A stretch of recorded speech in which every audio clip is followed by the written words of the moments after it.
8 heures du matin. L'heure de l'embauche au siège social de cette entreprise d'électricité générale qui compte pas moins de 500 employés et une dizaine d'agences en France. Une véritable ruche qui s'anime et où chacun tient un rôle bien précis. Ici se côtoient administratifs, commerciaux et responsables du service maintenance. Poitiers, Sébastien, bonjour. Oui, bonjour monsieur. Bonjour, je suis Sébastien Bûcher, assistant dépannage. Écoutez, je vous envoie un technicien. Il devrait être chez vous d'ici 10 minutes, un quart d'heure. Il va voir avec vous ce qui se passe et puis vous rétablir tout ça. Bon, William, petit dépannage. La Paire, magasin La Paire à Poitiers, okay. Sur la route nationale. Disjonction de l'éclairage stock. Responsable maintenance. Ouais. D'accord. Ok, bah, je te rappelle. Tu me tiens au courant? Ouais. Bonjour, William Vergniaud. Je suis technicien d'intervention d'urgence en électricité. J'ai 30 ans. Le dépannage, une activité très importante pour toutes les entreprises d'électricité.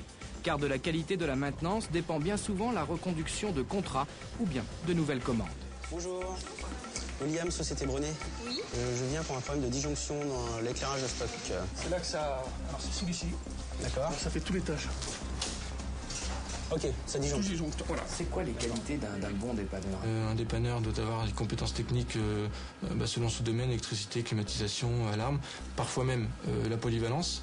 Je pense notamment à certains dépanneurs qui s'y connaissent dans tous les domaines, que ce soit ventilation, la climatisation chaud et froid, l'électricité, le courant fort, le courant faible, la haute tension, la basse tension. Autant de domaines liés au bâtiment que peuvent connaître mes dépanneurs. C'était beaucoup lent. D'accord. Et il y a des fois quand vous le renclenchez, ça... disons, ce qui se passait, ils avaient le renclenché, mais et ça retombe au-dessus. D'accord, ok. C'est un petit peu l'inconnu, William, quand vous arrivez comme ça sur un dépannage, non? Ouais, c'est toujours l'inconnu. C'est ça qui est super intéressant, en fait. Là, aujourd'hui, c'est de l'éclairage. Demain, ce sera des prises, ce sera des problèmes sur une machine. Tous les jours, c'est différent, en fait, et c'est ça qui... Enfin, moi, ça me convient. C'est assez dynamique et c'est ce qu'il faut pour donner un peu de piment au travail. Un dépanneur, c'est pas uniquement un technicien, il doit avoir une âme de commercial. Avant de se lancer dans quoi que ce soit, il en informe le client. Donc il faut un certain contact. Tout le monde, les gens timides, ont besoin de s'entraîner pour ça. Ah, vous travaillez souvent tout seul? Ça développe le caractère autodidacte, l'autonomie, c'est très très intéressant. Moi, ça me plaît, ça me convient. C'est pour ça que je fais ce métier.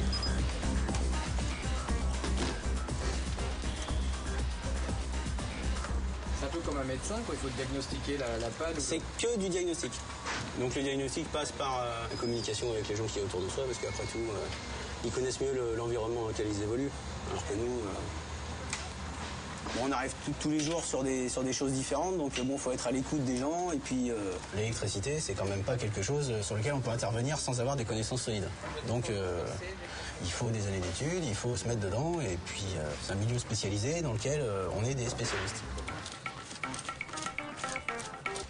Ça reste du dépannage, donc dépannage c'est forcément de la rapidité. Maintenant, il ne faut pas confondre vitesse et précipitation, donc il faut savoir intervenir vite et bien.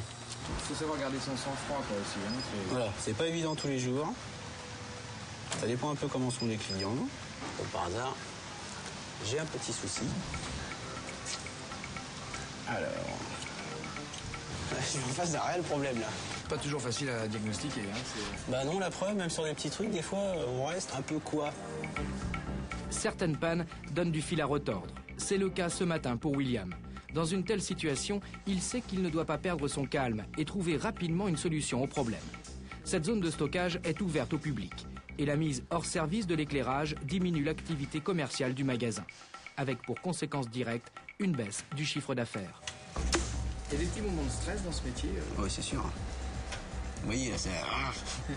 Oui, il y a des petits moments de stress, évidemment. De toute façon, à partir du moment où on nous appelle pour une panne, il y a des moments de stress. Mais le stress, c'est bon. C'est ce qui fait aussi l'intérêt de... Qu'est-ce qui marche pas, on va trouver. Qu'est-ce qui vous passionne dans ce métier? Mais justement, le fait de trouver des solutions aux problèmes qui se posent, que ce soit à droite, à gauche, sur quoi que ce soit. Ça, c'est super intéressant. On en apprend tous les jours. Donc, j'ai dépanné, j'ai mis toute la ligne en fait, d'éclairage en direct. Je remets ça pour être sûr que personne ne va y toucher. On se sent utile.